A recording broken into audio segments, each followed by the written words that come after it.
ನಮಸ್ಕಾರ ಸ್ನೇಹಿತರೆ, ಮಸಾಲ ರುಬ್ಬದೆ ಮಾಡಿರುವಂತಹ ಚಿಕನ್ ಗ್ರೇವಿ ಅಥವಾ ಚಿಕನ್ ಸಾರು ರುಚಿ ಮಾತ್ರ ಅದ್ಭುತವಾಗಿರುತ್ತೆ. ಸೊ ಬನ್ನಿ ಇವಾಗ ಇದನ್ನು ಹೇಗೆ ಪ್ರಿಪೇರ್ ಮಾಡ್ಕೊಳ್ಳೋದು ಅಂತ ನೋಡೋಣ. ಮೊದಲಿಗೆ ನಾನು ಅರ್ಧ ಕೆಜಿ ಆಗುವಷ್ಟು ಚಿಕನ್ ಅನ್ನು ತಗೊಂಡು ಚೆನ್ನಾಗಿ ವಾಶ್ ಮಾಡಿ ತಗೊಂಡಿದ್ದೀನಿ. ಇದರಲ್ಲಿ 1/4 ಟೀ ಸ್ಪೂನ್ ಆಗುವಷ್ಟು ಅರಿಶಿನ, ರುಚಿಗೆ ತಕ್ಕಷ್ಟು ಉಪ್ಪು, ಅರ್ಧ ಟೀ ಸ್ಪೂನ್ ಆಗುವಷ್ಟು ಖಾರದ ಪುಡಿಯನ್ನು ಸೇರಿಸಿ ಚೆನ್ನಾಗಿ ಮಿಕ್ಸ್ ಮಾಡ್ಕೋಬೇಕಾಗತ್ತೆ. ನೋಡಿ, ಈ ಥರ ಚೆನ್ನಾಗಿ ಮಿಕ್ಸ್ ಮಾಡ್ಕೊಂಡಿದ್ದಾದಮೇಲೆ 1 ಗಂಟೆ ಅಥವಾ ಅರ್ಧ ಗಂಟೆ ಚೆನ್ನಾಗಿ ನೆನೆಯೋದಕ್ಕೆ ಬಿಡೋಣ. ನೋಡಿ, ಕರೆಕ್ಟಾಗಿ 1 ಅವರ್ ಆದಮೇಲೆ ಒಂದು ಬಾಣಲೆ ತಗೊಂಡು ಅದರಲ್ಲಿ 1 ಟೇಬಲ್ ಸ್ಪೂನ್ ಆಗುವಷ್ಟು ಆಯಿಲನ್ನು ಸೇರಿಸಿ, ಆಯಿಲ್ ಬಿಸಿ ಆಗ್ತಾ ಇರುವಾಗ ಇದರಲ್ಲಿ 4 ಲವಂಗು, ಅರ್ಧ ಇಂಚಷ್ಟು ದಾಲ್ಚಿನ್ನಿ ಚಕ್ಕೆ, 2 ಏಲಕ್ಕಿ, 1 ಬಿರಿಯಾನಿ ಎಲೆ, ಹಾಗೆ 1 ಟೀ ಸ್ಪೂನ್ ಆಗುವಷ್ಟು ಕಸೂರಿ ಮೇಥಿಯನ್ನು ಸೇರಿಸೋಣ. ಇವನ್ನು ಫ್ರೈ ಮಾಡ್ಕೋಬಾರ್ದು, ಜಸ್ಟ್ ಒಮ್ಮೆ ಇದನ್ನು ಮಿಕ್ಸ್ ಮಾಡ್ಕೊಳ್ಳೋಣ. ಈ ಥರ ಮಿಕ್ಸ್ ಮಾಡಿದ್ದಾದಮೇಲೆ 2 ಈರುಳ್ಳಿಯನ್ನು ತಗೊಂಡು ಈ ಥರ ಸಣ್ಣದಾಗಿ ಕಟ್ ಮಾಡ್ಕೋಬೇಕಾಗತ್ತೆ. ಸೊ ಕಟ್ ಮಾಡ್ಕೊಂಡಿದ್ದಾದಮೇಲೆ ಇದರಲ್ಲಿ ಸೇರಿಸಿ ಚೆನ್ನಾಗಿ ಫ್ರೈ ಮಾಡ್ಕೋಬೇಕಾಗತ್ತೆ. ಹಸಿ ಸ್ಮೆಲ್ಲೆಲ್ಲ ಹೋಗಿ ಬಣ್ಣ ಚೇಂಜ್ ಆಗಬೇಕು. ಸೊ ಅಲ್ಲಿವರೆಗೂ ನಾವು ಚೆನ್ನಾಗಿ ಮೀಡಿಯಂ ಫ್ಲೇಮ್ನಲ್ಲಿಟ್ಟು ಫ್ರೈ ಮಾಡ್ಕೋಬೇಕಾಗತ್ತೆ. ನೋಡಿ, ಈರುಳ್ಳಿ ಎಲ್ಲ ಚೆನ್ನಾಗಿ ಫ್ರೈ ಆಗ್ತಾ ಇದೆ. ಈಗ ಇದರಲ್ಲಿ ನಾನು 1.5 ಟೇಬಲ್ ಸ್ಪೂನ್ ಆಗುವಷ್ಟು ಶುಂಠಿ ಬೆಳ್ಳುಳ್ಳಿ ಪೇಸ್ಟನ್ನು ಸೇರಿಸ್ತಾ ಇದ್ದೀನಿ.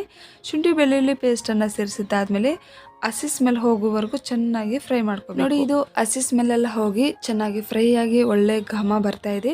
ಈಗ ಇದರಲ್ಲಿ 2 ಮೀಡಿಯಂ ಸೈಜ್ ಟೊಮೊಟೊ ತಗೊಂಡು ಇವನ್ ಕೂಡ ಅಷ್ಟೇ ತುಂಬ ಸಣ್ಣದಾಗಿ ಕಟ್ ಮಾಡಿ ಸೇರಿಸಿ ಚೆನ್ನಾಗಿ ಸಾಫ್ಟ್ ಆಗುವವರೆಗೂ ಬೇಯಿಸ್ಕೋಬೇಕಾಗತ್ತೆ. ಈಗ ಇದರಲ್ಲಿ ರುಚಿಗೆ ತಕ್ಕಷ್ಟು ಉಪ್ಪನ್ನು ಸೇರಿಸಿ ಒಮ್ಮೆ ಮಿಕ್ಸ್ ಮಾಡ್ಕೊಳ್ಳೋಣ. ಉಪ್ಪನ್ನು ಸೇರಿಸೋದ್ರಿಂದ ಟೊಮೊಟೊ ಬೇಗ ಸಾಫ್ಟಾಗಿ ಬೆಂದ್ಬಿಡುತ್ತೆ. ಈಗ ಒಂದು ಲಿಡ್ ಇಟ್ಟು ಕ್ಲೋಸ್ ಮಾಡಿ ಒಂದು 5 ನಿಮಿಷ ಲೋ ಫ್ಲೇಮಲ್ಲಿ ಹಾಗೆ ಬಿಟ್ಬಿಡೋಣ. ಕರೆಕ್ಟಾಗಿ 5 ನಿಮಿಷ ಆದಮೇಲೆ ನೋಡಿ, ಟೊಮೊಟೊ ಸಾಫ್ಟಾಗಿ ಬೆಂದಿದೆ. ಈಗ ಇದರಲ್ಲಿ ನಾವು ಮೊದಲೇ ಮ್ಯಾರಿನೇಟ್ ಮಾಡಿ ಇಟ್ಟಿರುವಂತಹ ಚಿಕನನ್ನು ಇದರಲ್ಲಿ ಸೇರಿಸೋಣ. ಚಿಕನನ್ನು ಸೇರಿಸಿದ್ದಾದಮೇಲೆ ಒಮ್ಮೆ ಚೆನ್ನಾಗಿ ಮಿಕ್ಸ್ ಮಾಡ್ಕೊಳ್ಳೋಣ. ಸೊ ಈ ಮಸಾಲೆ ಎಲ್ಲ ಈ ಪೀಸಸ್ಗೆ ಇಡಿಸ್ಬೇಕು. ಹಾಗಾಗಿ ಒಂದು ಕಡೆಯಿಂದ ನೀಟಾಗಿ ಮಿಕ್ಸ್ ಮಾಡ್ಕೋಬೇಕಾಗತ್ತೆ. ನೋಡಿ, ಈ ಥರ ಚೆನ್ನಾಗಿ ಮಿಕ್ಸ್ ಮಾಡಿದ್ದಾದಮೇಲೆ ಒಂದು ಲಿಡ್ ಇಟ್ಟು ಕ್ಲೋಸ್ ಮಾಡಿ 5-6 ನಿಮಿಷ ಹಾಗೆ ಬಿಡೋಣ. 5-6 ನಿಮಿಷ ಆದಮೇಲೆ ಮತ್ತೊಮ್ಮೆ ಇದನ್ನು ಮಿಕ್ಸ್ ಮಾಡ್ಕೊಳ್ಳೋಣ. ನೋಡಿ, ಈ ಥರ ಮಿಕ್ಸ್ ಮಾಡ್ಕೊಂಡಿದ್ದಾದಮೇಲೆ ಈಗ ಇದರಲ್ಲಿ 4 ಹಸಿ ಮೆಣಸಿನಕಾಯಿ, 1 ಟೀ ಸ್ಪೂನ್ ಆಗುವಷ್ಟು ಖಾರದ ಪುಡಿ, 1/4 ಟೀ ಸ್ಪೂನ್ ಆಗುವಷ್ಟು ಅರಿಶಿನ, 1 ಟೇಬಲ್ ಸ್ಪೂನ್ ಆಗುವಷ್ಟು ಧನಿಯಾ ಪೌಡರ್, ನಂತರ ಇಲ್ಲಿ ನಾನು ಆಚೆ ಚಿಕನ್ ಮಸಾಲ ಪೌಡರನ್ನು ತೊಗೊಂಡಿದ್ದೀನಿ. ನೀವು ಬೇಕಿದ್ರೆ ಯಾವ ಚಿಕನ್ ಮಸಾಲ ಪೌಡರನ್ನು ಬೇಕಾದರೂ ತೊಗೋಬೋದು. ಇದರಲ್ಲಿ ನಾನು ಅರ್ಧ ಭಾಗದಷ್ಟು ಸೇರಿಸ್ತಾ ಇದ್ದೀನಿ, ಫುಲ್ ತೊಗೊತಾ ಇಲ್ಲ. ಸೊ ತುಂಬ ಸ್ಪೈಸಿ ಆಗಿಬಿಡುತ್ತೆ. ಹಾಗಾಗಿ ಅರ್ಧ ಭಾಗದಷ್ಟು ಸೇರಿಸಿ ನಂತರ ಇದರಲ್ಲಿ ಸ್ವಲ್ಪ ಕೊತ್ತಂಬರಿ ಸೊಪ್ಪು ಹಾಗೆ ಸ್ವಲ್ಪ ಪುದೀನ ಸೊಪ್ಪನ್ನು ಸೇರಿಸಿ ಒಮ್ಮೆ ಮಿಕ್ಸ್ ಮಾಡ್ಕೊಳ್ಳೋಣ. ನಿಮ್ಮ ಹತ್ರ ಚಿಕನ್ ಮಸಾಲ ಪೌಡರ್ ಇಲ್ಲ ಅಂತಂದರೆ ಗರಂ ಮಸಾಲ ಪೌಡರನ್ನು ಕೂಡ ಯೂಸ್ ಮಾಡ್ಬೋದು. ಈಗ ಒಂದು ಲಿಡ್ ಇಟ್ಟು ಕ್ಲೋಸ್ ಮಾಡಿ 5 ನಿಮಿಷ ಲೋ ಫ್ಲೇಮಲ್ಲಿ ಹಾಗೆ ಬಿಡೋಣ. ಈ ಥರ ಮಾಡೋದ್ರಿಂದ ಒಂದೊಂದು ಪೀಸ್ಗೂ ಮಸಾಲೆ ಚೆನ್ನಾಗಿ ಹಿಡಿಸಿರುತ್ತೆ. ಸೊ ಮತ್ತೊಮ್ಮೆ ಮಿಕ್ಸ್ ಮಾಡಿಕೊಂಡು ಈಗ ಇದರಲ್ಲಿ ನಾವು ಬೇಯೋದಕ್ಕೆ ನೀರನ್ನು ಸೇರಿಸೋಣ. ಚಿಕನ್ ಸಾರು ತೆಳುವಾಗಿರಬೇಕಾ ಇಲ್ಲ ಅಂತಂದರೆ ಮಂದವಾಗಿರಬೇಕಾ ಅಂತ ನೋಡಿಕೊಂಡು ನೀರನ್ನು ಆ್ಯಡ್ ಮಾಡ್ಕೊಳ್ಳಿ. ನಂತರ ರುಚಿಗೆ ತಕ್ಕಷ್ಟು ಉಪ್ಪನ್ನು ಕೂಡ ಸೇರಿಸೋಣ. ಚಿಕನ್ ಮ್ಯಾರಿನೇಟ್ ಮಾಡ್ಕೊಳ್ಳುವಾಗ ಉಪ್ಪನ್ನು ಸೇರಿಸಿದ್ದೀವಿ, ಹಾಗೆ ಒಗ್ಗರಣೆಯಲ್ಲಿ ಕೂಡ ನಾವು ಉಪ್ಪನ್ನು ಸೇರಿಸಿರೋದ್ರಿಂದ ಸೊ ನಿಮಗೆ ಎಷ್ಟು ಬೇಕೋ ಅಷ್ಟು ನೋಡಿಕೊಂಡು ಉಪ್ಪನ್ನು ಆ್ಯಡ್ ಮಾಡ್ಕೊಳ್ಳಿ.